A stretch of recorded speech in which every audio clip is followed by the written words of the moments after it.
If you've ever watched TV late at night in the 90s, you might remember seeing this guy, Don. Our goal is to educate over 200 million. Well, one day, Don was suddenly found unalived.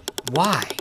So back when Don had nothing, his whole goal was to do whatever it takes to get rich. So he goes and he starts a dating service. But it quickly fails. And 2 months later, he files for bankruptcy. Then he sets up a little credit repair company and he charges people to help repair their credit. The problem with that is it's a scam. When people sign up with Don's company, he doesn't repair their credit. He only gives them information on how to sign up for new high-interest credit cards, which would potentially put them right back into debt. So his customers get pissed because this is fraud. So the state sues him, a judge orders him to pay his victims back, and his credit repair business is ultimately shut down. Oh, but that doesn't stop Don. He is determined to get rich. So he starts another grift, and that fails. Then he starts yet another where he's selling 1-900 numbers, psychic hotlines and shit like that. So he starts advertising these 900 numbers in the newspaper. And this is where he learns that advertising, whatever grift he's doing, is gonna be the key to make him rich. So he does this and he really starts pulling in big numbers. Allegedly over $50,000 a week. So he's finally getting rich. But for some reason, this just isn't enough for Don. And he wants to take it further and make more.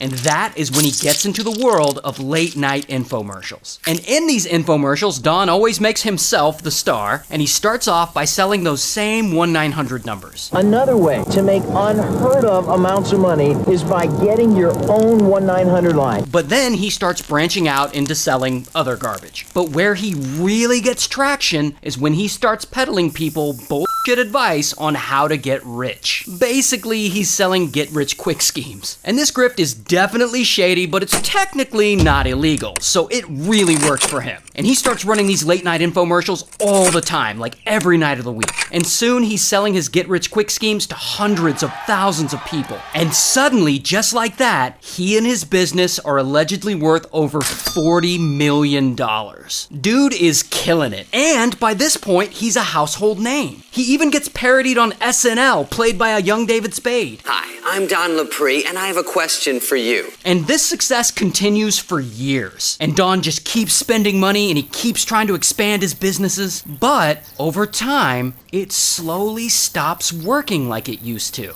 It seems like people are getting tired of his get-rich-quick schemes, and so his profit margin starts to fall. And at one point, his company's losing $500,000 a week, and he owes a bunch of money on back taxes, and he loses really big on a real estate deal in Mexico. And then one day, womp womp, poor Don has lost so much money, he has to get up in front of all his employees and break the news to them. All his companies that were once worth over $40 million have now gone bankrupt. But, as we saw before, bankruptcy is not gonna stop Don. He is gonna grift whoever he can to get rich again. So a year later, he comes up with his biggest scam yet. And he partners up with this guy, Doug Grant. And Doug Grant is a whole other shady character with a whole other backstory. But Don and Doug Grant, they get together and they decide to set up a company selling, of all things, vitamins. And they call it The greatest vitamin in the world. But despite its name, it's basically just a standard multivitamin. But that doesn't matter. Don knows he can get on TV and he can sell it. And that's exactly what he does. He goes right back to making those late night TV infomercials, starring himself selling these vitamins. Our goal is to educate over 200 million people. But here's where the whole thing gets shady. Don's not just slanging these standard multivitamins. He's making all kinds of claims about exactly what they're able to do. Like he claims these vitamins can cure diabetes and they can cure heart disease and that they prevent cancer. Spoiler alert,